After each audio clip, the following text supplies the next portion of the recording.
Hello folks, hope your week is going well and you're enjoying this more splendid summer-suited weather. Thank you for tuning in to this week's Tiger Bite. I'm Derek Smith. Lots to get through this evening. Thankfully lots of Speedway to review as much as preview, and delighted as ever to be joined by, just playing his theme tune just now, the would-be proclaimer, celebrating 30 years in the charts, would you believe? Brian Copeland. Good evening to you, Brian. Hi Derek, yeah, it's a big milestone for me this week, so I've been celebrating. So hope you forgive me if I dash off at some point tonight to sign autographs and things from my hordes of screaming fans outside. That'll be right. Then you woke up. Brian, thankfully some Speedway to look back on this week involving the Tigers. We talked last week about our trip to Newcastle on Sunday night.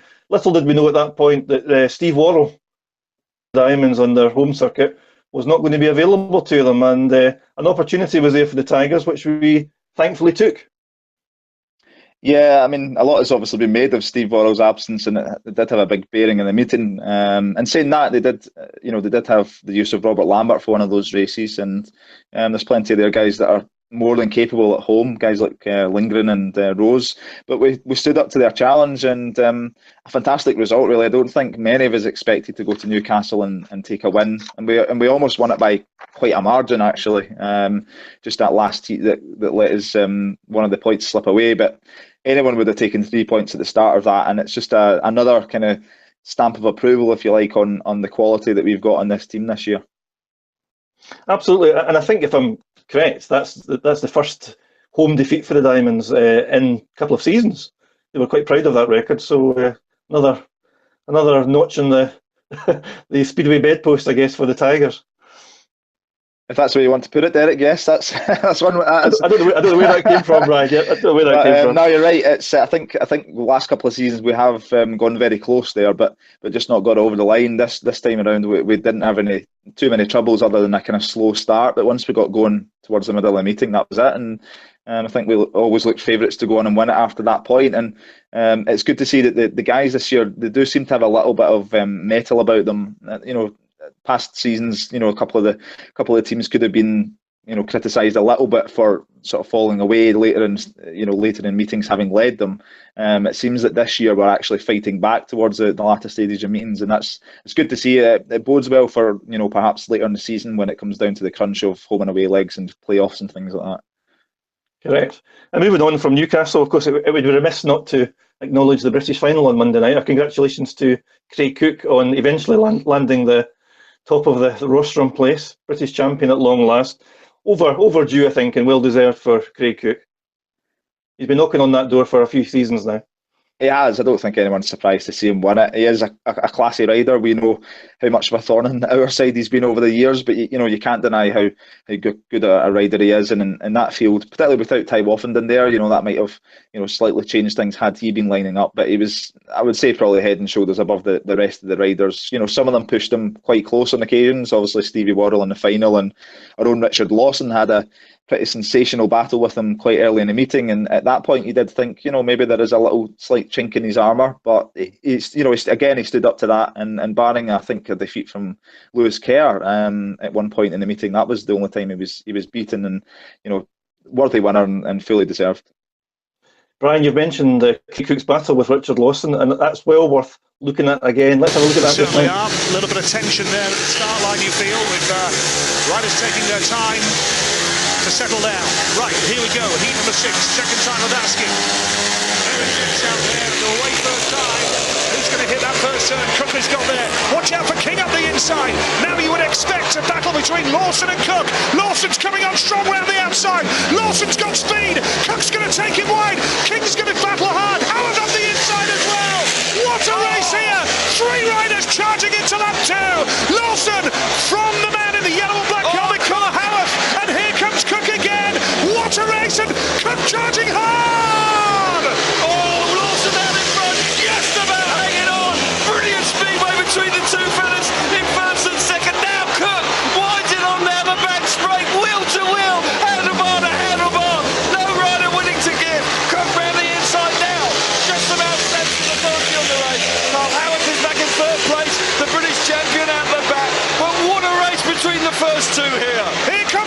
Lawson now, he's going to try the big swoop around the outside. It looks as though Cook's got it up.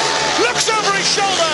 Great Cook from Richard Lawson. Fantastic 4 laps. Richard started the British final in imperious style, and he was on the top of the leaderboard after a couple of rides. Probably would be a bit disappointed that that scoring form dipped towards the end of the meeting. Richie Worrell, of course, was there or thereabouts all the way through, but in the end, I would imagine our 2 lads would be as disappointed as they would be pleased with their performance. Yep, I know both of them were certainly Richie. I think had put something on social media earlier in the week just saying, it didn't quite go the way he'd planned. I think when it comes to Richard, well, I think actually both of them were probably undone by some brilliant action from Ben Barker. I think he actually passed both of those guys, towards the latter stages of the meeting. And had he not done that, I think they would potentially have beaten him into a semi-final spot, perhaps. So, credit to Ben Barker. He was a man possessed on Monday night. No one was, he wasn't letting anyone get away from him. But, they will be frustrated. They were in scoring positions, I think, a couple of times and let points slip away. But on a racetrack like Bellevue, it's so wide open that, anyone can do something from further back in the pack, and that's the way it transpired. And, perhaps it was a very tough field for guys at this level. And, on another day they might have done it, but it just wasn't to be. And a quick shout out also for young Jack Smith, who was named as first reserve for the meeting and managed to get 1 outing. And on a track that he knows very well, of course, was far from disgraced. Yeah, he did very well. Good experience for Jack. Absolutely, and he was right on Jason Garrity's tail for the whole 4 laps. Actually, a couple of points it looks as though he was going to pass him round the inside. So great experience for Jack. It's good to see. It's another confidence builder for him as well. It proves that he can mix it with guys at that kind of level, and hopefully in a year or two's time we'll perhaps see him in the lineup for the meeting. Let's look forward, Brian. A big weekend for the Tigers, home and away. First of all, the visit of Ipswich Witches to Ashfield on Saturday. You and I don't need to tell anyone else out there watching this episode of TIGERBITE just how stern a test the Witches will provide. And in fact, let's go to Chris Lew, who the Witches promoter, who's going to join us live from Vauxhall to talk about Saturday's meeting. Thank you for joining us live from Vauxhall, and I'm all the more surprised that you're able to join us as you're only 1 hour or so away from Tapes Up against the Comets. Are the Witches riders in good fettle tonight?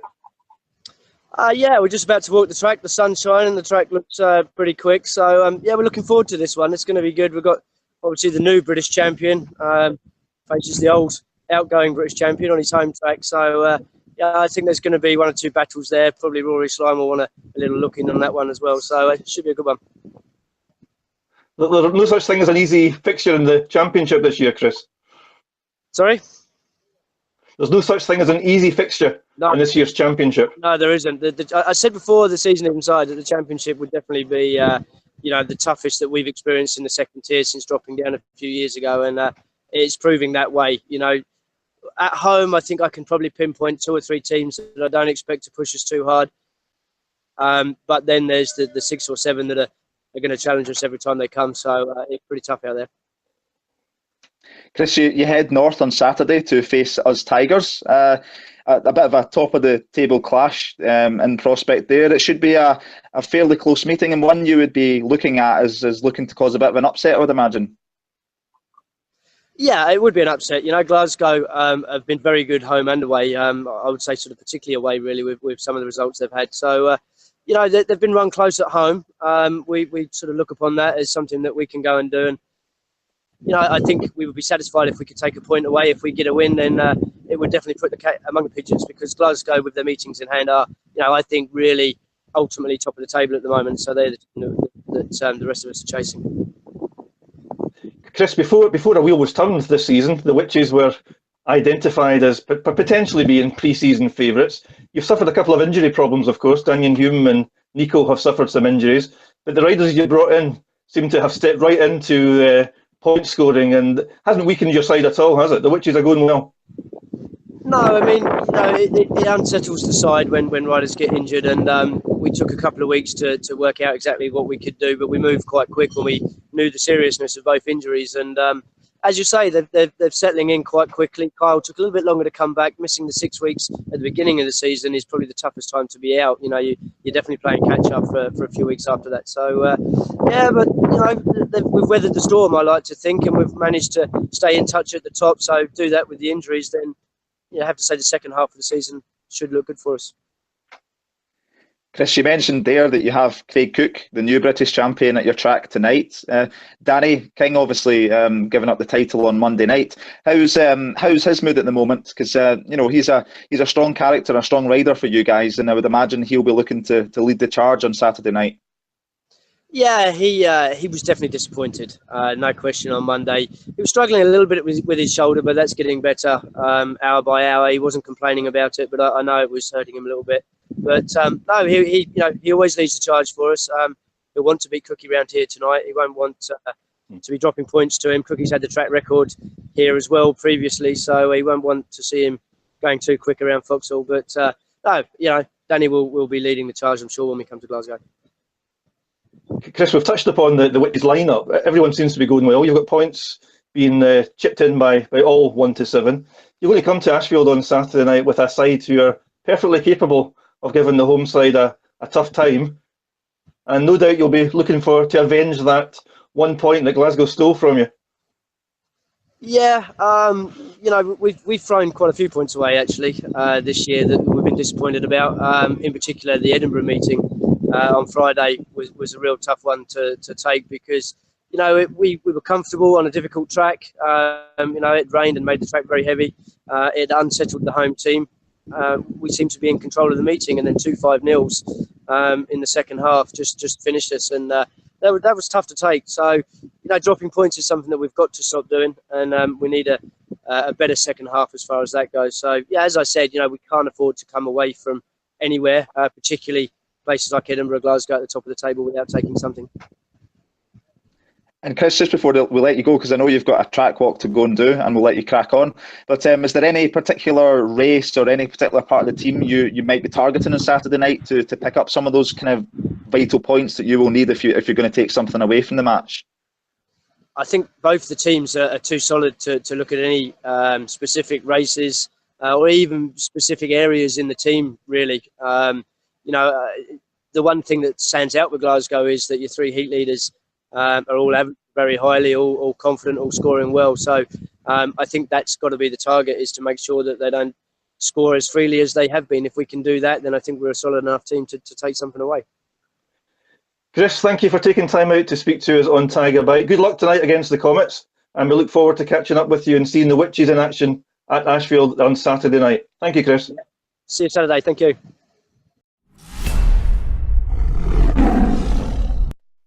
They are, Brian, live from, I think, the infield at Foxhall. Chris Louis obviously focused on tonight's meeting against the Comets, but has more than one eye on his visit to Ashfield on Saturday night. Yeah, and you can sort of sense from him that he knows it's going to be tough. There's no bravado from him in terms of, there's no hiding the fact that, Glasgow we are a strong outfit at home. And I think, targeting a point seems to be a realistic one for them. So yeah, he's at the same time he will be expecting his riders to give us a good hard time of it.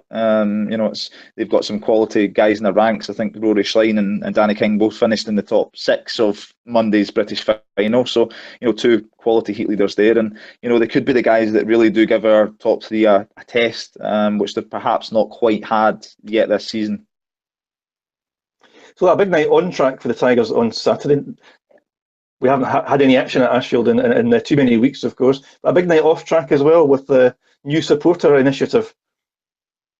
Yep, it's the first chance, I believe, for existing fans to bring some new supporters along using the ticket vouchers that have been handed out. So make sure you try and get as many people along as you can. I think if there's any meeting to pick so far this season, it's this one to come along and see, and hopefully a packed crowd. And I think the advice is to get there early as well. You don't want to have to be queuing outside for too long, and it's expected that there will be a big crowd. So come along early, enjoy the facilities, and a great night's racing. And these tickets, of course, valid for this Saturday and a week on Saturday, which is 1st of July versus Sheffield. And why not, if you've handed some tickets to neighbours, colleagues at work, etc., why not get them to follow the Tigers on Facebook, and that way be kept appraised of all the latest action coming out of Ashfield. Brian, if that deals with Saturday night, and we're all looking forward to that, on to Sunday and another tough away meeting as Tigers travel down to the East of England showground to face the Panthers. Yeah, it's an interesting one, this one. It's kind of hard to call. Peterborough have been very inconsistent this year, and I think recently lost at home. They've had a couple of defeats, I believe, around their own place. So there's certainly a vulnerability about them. With Chris Harris in the ranks now, obviously that does slightly change things, and there might be a bit more steeliness about them. But I think they still did have lost a meeting with him in their ranks, and as I say, inconsistent. So of course the former haunt of Tom Perry, who started the season last year at Peterborough, and now at Tigers Reserve, and I know he'll have a point to prove. And we did catch up with Tom earlier on, in fact, just looking ahead to his travels and discussing that big win at Newcastle. Here he is. Good evening, Tom. How you doing? You okay? Not too bad, thanks. Thank you for joining us on Tigers Live. First of all, Tom, we might as well start with Sunday night. A massive win for the Tigers, and the big part to play in that at Newcastle. Yeah, it was a good night. Not one of my favourite tracks, to be honest. So I've always struggled there. But I either didn't score or ended up on the wrong side of the fence whenever I usually go there. So to finish on 7+1 was a decent night, to be honest, for me. I didn't have the best of starts, but I got going at the end, and to come away with 3 points. I know Stuart wanted the 4, we all wanted the 4, but it's just one of them. I think he's happy to take 3 as well. So yeah, it was a good night. I'm sure everyone would have settled for 3 points before the meeting, Tom. Tom, just looking at your scores in recent weeks, quite a few 6s and 7s and 8s home and away from Glasgow. Quite happy with your championship form at this stage of the season? Yeah, it's going okay. Obviously, I'd like to be scoring more. It's easy when you make starts. I seem to be making more starts than I usually do, but I just need to be a bit more consistent, I suppose, and then the points will come a bit easier. So yeah, it's going okay. I just like to score more, like I said. Are you still a member of the Richie Worrell School of Gating? Yeah, I suppose I am. Yeah, he's still giving me a hand. He's still helping me. But a massive help at the start of the year. My technique's changed massively, and I'm making a lot more starts than I ever have done. So I'm definitely there in the first turns, mixing it instead of chasing and trying to pass people all the time. Excellent. One other thing that's been keeping you busy, Tom, is your meetings with Cradley in the National League. Again, seems to be going fairly well for you down there. Are you pleased with your form there so far? Do you mean Cradley? Cradley, yeah, that's probably the Scottish version of it. Yeah, it's been going all right. I'm scoring decent. Just same again. I need to be making them starts and heat 13s and 15s. I don't mind missing the start when I'm like on the outside gates, because it's a little easier to have a decent first turn. But I'm scoring consistently. I think my average is fairly high. So hopefully I'm going to progress, and I keep pushing Danny for that #1 race jacket. I know I'm right behind him, and he says I'm not having it back, but I'm gonna. And yeah, I'm enjoying it. I'm just enjoying my riding at the moment, to be honest. Yeah. That's good. That's good to hear, Tom. And I was going to ask you about Cradley as well. You 8.7, I think, is your average there or thereabouts at the moment, and too much National League speedway these days. It still seems to be quite a tough league. There's lots of good riders in that division. Yeah, there are some good riders, especially like you say, your heat 13s and your 15s. Whenever you're riding against your top #1 or 5s in the league, it's mainly you're riding against Premier League reserves or Premier League second strings. So it's not easy by any means. So it's good to go to a National League meet, I think, and get your confidence up, score some points, and carry it on to a Championship meeting, and then yeah, it definitely helps and boosts your confidence. Yeah, and presumably, Tom, given events in recent weeks, Glasgow have lost a few meetings to the weather, but having the Cradley team berth in the background as well, I guess helps to keep your race sharp, doesn't it? To be honest, I've only had 2 meetings this month for them. We've had a really quiet month, but the next 2 months is pretty hectic. So it's been a bit of a nightmare for me having the rain off because I haven't had that many meetings. But I've had a couple of guest bookings and stuff, so I haven't been completely off the bike all month. So I had one last week for Wolves, and then the week, I think it was the week before, I was riding for Eastbourne at Birmingham. So I've been quite well kept, a bit like race busy. So yeah, it's been good. Good stuff. Obviously dipping your toe in the water in the Premiership with Wolves in that guest appearance. Is there any prospect, anything on the horizon at the moment in terms of trying to get a team slot in that top league? I'm sure it's something you would relish. I've thought about it obviously, but I'll be honest with you, I'm so busy with 2 leagues and then a full-time job as well. It's hard. It would be so hard to fit another one in. I'd love just to race full-time anyway, but you know, you've got commitments elsewhere. You've got to commit to them. So I wouldn't leave my job for. I don't think I'd leave my job this year for a Premier League reserve spot at all. You hang on to that sensible day job, Tom.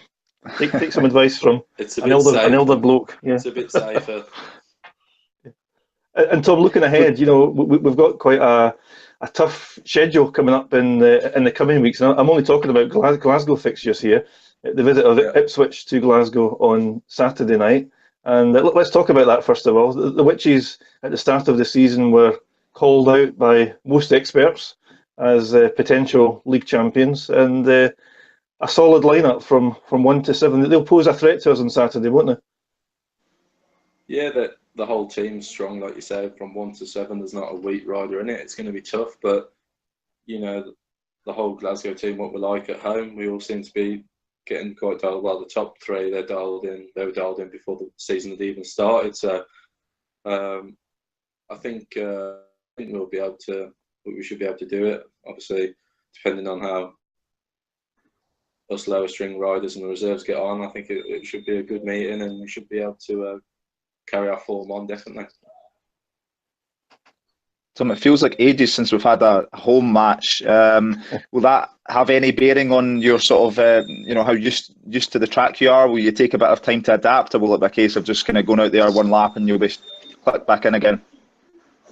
Well, I hope I haven't forgotten to add the track, because I'll be in trouble if I have. So I'm going to just go out there and just race how I normally do, and just try and make a start and hang on. But before the season, we spoke about you having guested Glasgow a couple of times at Ashfield, and you made no secret of the fact you enjoyed racing the Ashfield circuit. What have you learned about the circuit this year, given that you're now riding it each week, or more or less each week? Have you learned something different about it in terms of how best to get around it? Can you still hear me? Yep, you're still there, Tom. Yeah. Sorry, I missed the question because my phone was about to die, so I was trying to grab a charge. Sorry, Tom. Sorry. I'll repeat the question. I was just asking, before the season, you made no secret of the fact that you enjoyed racing at Glasgow. You've had some guest appearances over the years, but now that you're riding there week in, week out, weather allowing, of course, what have you learned about the circuit in terms of the best way to get around there?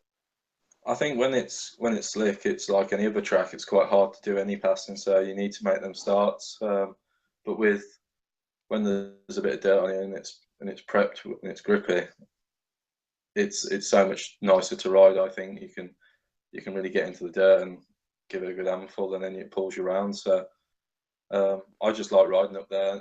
It's miles away for me. It's like 5 hours to get there, but I'd rather do that 10 times over than go to a track that I don't enjoy. You quite clearly favour the dirt, Tom, and you've made no secret of that throughout this season. But there's been I suppose, a little bit of debate over the track in terms of what suits which rider. How does Stuart go about getting a track that suits every single one of you? Is that even possible? I think a lot of us do like it when it's grippy. It's really hard to get the track exactly how we all want it when we're having 3 o'clock meetings or 5 o'clock. It's hard, and then if you're expecting rain for a 7 o'clock meeting, you don't want to put too much water on it. So it's so hard to get it right every single week. But They've done a good job really throughout the year. It's only been maybe once or twice where it's been maybe too slick, but Stewart does a good job, and the start's always nice and techy. So yeah, it's good. Yeah. Who would be a track man trying to keep all you guys happy at the same time? And Tom, looking beyond Saturday night, hopefully a win for the Tigers on Saturday night, and then all roads lead to your former circuit, Peterborough. You must be looking forward to going back there. Yeah, I am definitely. It's going to be a good one. Well, I'm hoping it's going to be a good one. Yeah, it's obviously rode from last year. I had a pretty good start to the year with them. Peterborough, it's another big fast track. When I broke my collarbone, I come back. When I come back in the main body, and I just struggled really. I wasn't really fit straight away to come back. I was rushing to get back because I didn't want to lose my team spot and stuff. But this year, I definitely want to go back. I'll be lying if I didn't say I want to go there and prove a point, because that would be a lie. So that's definitely what I'm going to try and do. Is the Peterborough track one that you will be able to go back to and use some knowledge for, or the circuit's changed from season to season? Obviously, Peterborough have had their track for quite a while now, and I can't imagine the shape of it's changed too much. Will you be able to use some knowledge from last season to help you? Yeah, last year the track was good. It was quite grippy, to be fair, most meetings. But I haven't been there this year, but a lot of people I know who have said that it's been quite slick. So right. Hopefully it won't be too slick, and then follow the leader race, and it'll be good. So yeah, I'll be able to take some knowledge. I know what gearing I'm going to be going with already before I go. So we'll just obviously adjust when we get there and see what the track's like. And your machinery, Tom, given you're racing in 2 divisions this year, I guess at the start of the season you set up, don't you, for the challenges and the rigours of a new season. But how's your kit standing up to the challenges of racing in 2 divisions this season? Yeah, everything's been good. To be honest, I've had probably 4 or 5 breakdowns this year, and before this year, I think I may have broke down like once a season, if that, and that's just from chucking a chain or something. And I've just had a lot of bad luck really with ignitions this year.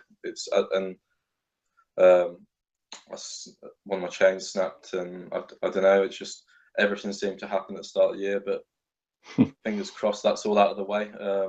We've swapped ignitions. We were running Selectras. We've gone to PVL now, and when they're breaking down, they just break. With Selectras, they seem to, what they do is they get hot and then they slowly break down. They still run, but when they're under load, they then cut out.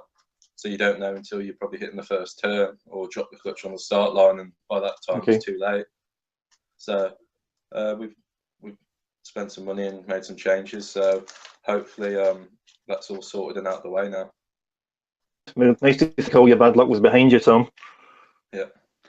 And finally, Tom, before we let you go, you're quite clearly happy at Glasgow this season. It seems like you're quite content, and there seems to be a good feeling around the place. What is the sort of mood in the camp when you guys get together? It does seem like it's quite a special atmosphere at the moment, and everyone seems quite focused on the same goals. Yeah, everyone there wants to do well. Everyone there is going, enjoying their riding, and we all get on well. So I'm never turning up to a meeting and sitting in my pit bay and not talking to anyone else. Everyone's always mixing it, and there's always a bit of banter, especially with Stuart about, what he's like.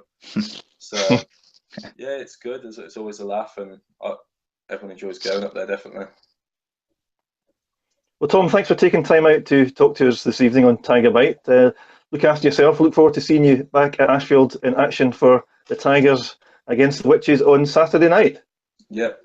Cheers. I'll speak to you Saturday. Tom Petty there, very much looking forward to his return to Peterborough. He made no secret of the fact he's got a point to prove when he goes there, and that can only be good for the Tigers. Absolutely. He's and we've also got Richard Lawson, who's a former Peterborough rider as well. So a couple of guys there that should know the track well, and I think the likes of Aaron Summers and Richie Warrow will relish that as well. A big fast circuit, and it could even play into the likes of Jack Smith's hands as well. It's a big, fast, smooth circuit, and it's kind of, it's probably unfair to compare it with Bellevue, where Jack went well on Monday night, but it's certainly a big, wide open track, and perhaps more to his liking than the sort of tight technical ones. I also seem to recall Brian Knight Luna identified track, so he'll be relishing the prospects of going round there. And if Knight can transfer some of his Swedish UK for Glasgow, that's going to be a powerful weapon that Stuart Dixon will have at his disposal. Yeah, he's been scoring double figures over in Sweden for his side, and it's a quality standard over there. He is riding with some Grand Prix riders. So he's really sort of shaking things up over there. So if he can transfer that over here, and I'm sure he's capable of doing that, and I'm sure he'll be determined to do that, then we've got a really capable team in our hands. It seems that the challenges are getting harder week by week. Stuart almost on a weekly basis has been suggesting that this is their toughest challenge yet, and I think this weekend in combination probably is actually, which is at home, Panthers away, and if we can take points from both those meetings as we have done consistently this season, that can only help us climb up towards the summit of the championship.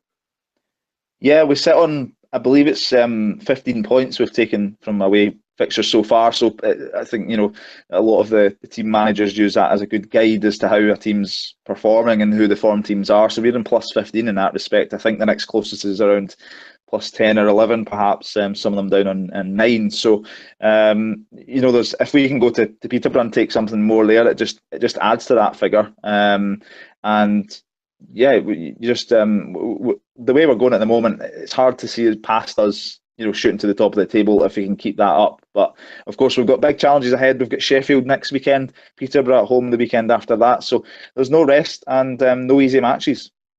No rest for any of us, Brian. So we will be back with more reviews and previews on TIGERBITE next midweek. Meantime, folks, make sure you get to Ashfield nice and early on Saturday night. A big crowd is expected, and some fantastic speedway should be on show.